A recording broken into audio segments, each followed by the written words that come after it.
I only have one Cashnut. What am I supposed to do?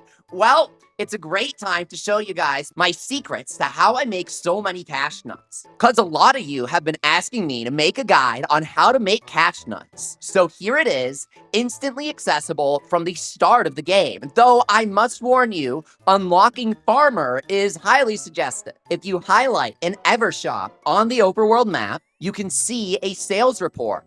These circles mean that your veggies have not sold yet, but the green check marks, of course, that means your veggies have sold, and you can go collect the Cashnuts. Now, here's the thing. Ginormosia's Evershops operate on a trust basis. All of the monsters in Ginormosia are friendly when they're not attacking you, I guess. It's like Yokai Watch. They'll be nice to you if you give them food. So let's take all and see we got 200 Cashnuts in a single go. Now here we are approaching my first #1 tip on how to make the most Cashnuts possible. Anytime you collect your Cashnuts from sold veggies, instantly restock your stands with any veggies. I don't care if you have to put in the most common veggies of all time. Stocking anything is better than nothing because veggies sell quick in around 30 minutes. So if you say that you'll do it later, you'll probably only get around to it after the current sales cycle. You're losing out on Cashnuts. So that's how you stock an Evershop. You just go up to it and place up to 5 veggies in each of the slots. Let's go collect some more Cashnuts and give more tips as we go around to each stand. So there's an Evershop for each settlement in the game. If you're confused, you can actually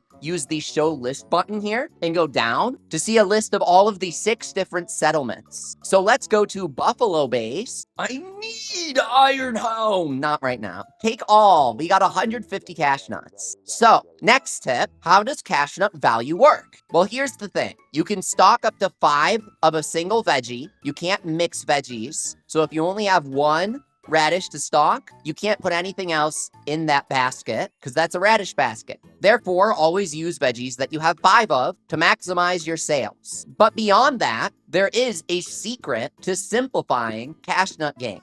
Look at the stars on the bottom of the item icon. The more stars an item has, the more Cashnuts it sells for. Items with the same amount of stars seem to always sell for the same amount of Cashnut. The only 5-star veggie in the entire game is Wicked Mandrake. I have a lot of him because you can get him behind one of the Dark Fire gates. Check out our Dark Fire video to see the locations of all the treasure behind the gates, or go find it yourself if you don't want spoilers. I won't put it in this video. We are stocking this to the max to see how many Cashnuts we can obtain. Now, a super common question that people have asked me is, how do fan favorite veggies work? We haven't encountered that yet in this video, so sorry if you're confused, but I am bringing it up before it appears because honestly, it's super rare, and that's my entire answer. It's just something random that happens when you take all Cashnuts. There's a possibility that a trend will appear on the right, and it only lasts for your next sale at the stand, so always take advantage of it in some way. And basically, it doubles the Cashnuts that you obtain from selling an item of a single type. It's always like any cabbage gets doubled.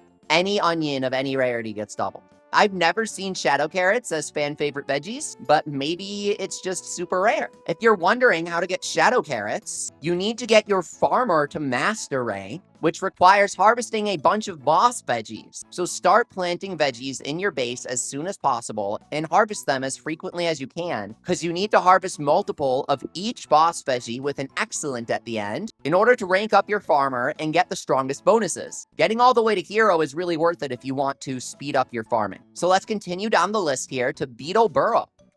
Dadone, what you got for me today? Pirate Birth. The pirate set and the desert set are exclusive recipes to Doan's randomly rotating stock. Everything in Ginormosia uses Cashnuts as its currency. It's like how the United States uses US dollars. There's actually lore to this if you play the game, but I won't spoil it. Here is the Evershop here. Yay! 200 more Cashnut. We're up to 661 now, and that's after purchasing the Pirate Birth recipe. Keep trading in those corrupt carrots. So if you want to farm shadow carrots, you might be frustrated by how the seeds are limited to 9 per day for Marco. But I have great news. Veggies always have seeds as potential drop. drops. So if you use a full drop rate up armor set from the video we did, you'll always get your seeds back when harvesting your farms. You'll basically have infinite shadow carrot seeds. And if you ever need more, here's another tip for how to get shadow carrots even when you're a fledgling farmer. Go all the way down to Viridia Plateau. It's probably not going to be there now, but let's just go over to the farms here so I can show you where it appears.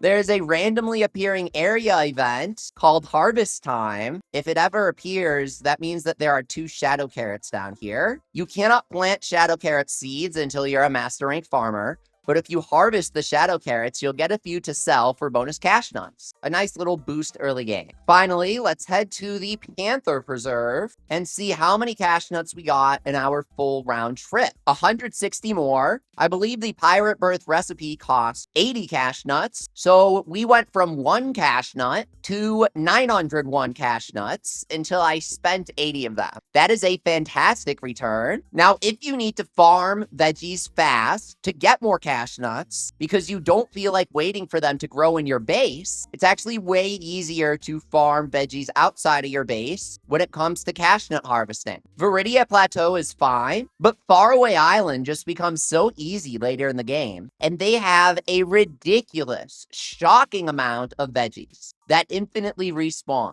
It's actually easier to do this than Viridia Plateau because the type of veggie that you sell doesn't matter unless you get the ultra rare fan favorite veggie trend, which I never do. So use full drop rate up among yourself and your allies. Get the excellent kills by dealing large damage when the veggies are at low HP, and you'll get plenty of drops. So here's another tip. Veggies have 3 types of drops when harvesting them. There is the common drop, the uncommon drop, and the rare drop. For normal veggies, that would be the 1-star, 2-star, and 3-star drops. For shadow carrots, they're going to start at 2 stars and go to 3 and 4 stars when getting their uncommon and rare drops respectively. So just keep getting these veggies here. You will also get plenty, and I mean plenty, of tools to sell to the Redux Stone shop, which you can then use to remake your farming equipment to speed up your harvesting. The way that everything flows into each other in this game is very satisfying. So we got plenty of each veggie from that, and we even missed an onion field over here. Let's head back to Ginormosia, and this is what a sales report looks like when nothing has sold. Oh man, that's level 5's definitely seen that before. So it takes around half an hour of real world time for your stuff to sell, but you do need to have your game open. And if you're on PC,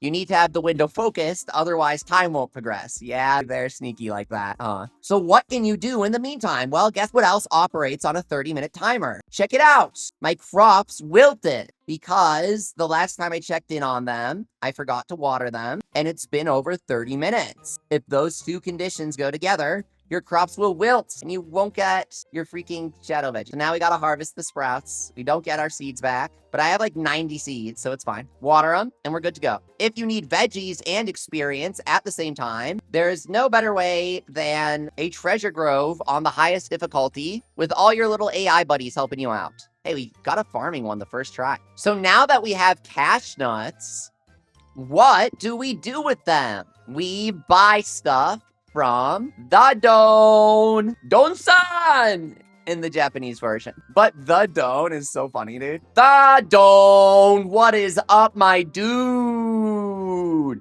He always has a treasure grove sapling in stock. Oh my god, sometimes he stocks boss veggies, which is really nice because boss veggies are so annoying to grow yourself, except for the wicked mandrake, which spawns infinitely in the wild. So trading wicked mandrakes for Cashnuts and then using those Cashnuts to buy boss veggies from the Don is definitely one way to do it. A lot of this stuff is just totally useless. Don't waste your money. But the treasure grove sapling is kind of nice. Sometimes legendary events will spawn. They give you great experience, great materials, and guess what? The legendary King Spud cannot be sold for Cashnuts. What? Why not? He's only used in one recipe with extremely restrictive ingredients, and you only use one of him at a time despite using 3 meats at a time. So you're guaranteed to end up with a surplus of King Spuds. What are you supposed to do with him? Why can't we sell him for Cashnuts? It's very frustrating. If this video taught you anything new, please subscribe for more comprehensive coverage because I've been putting out tons of video. Join our level 5 Discord and live streams to play with us. And as always, with love and peace, thanks for watching.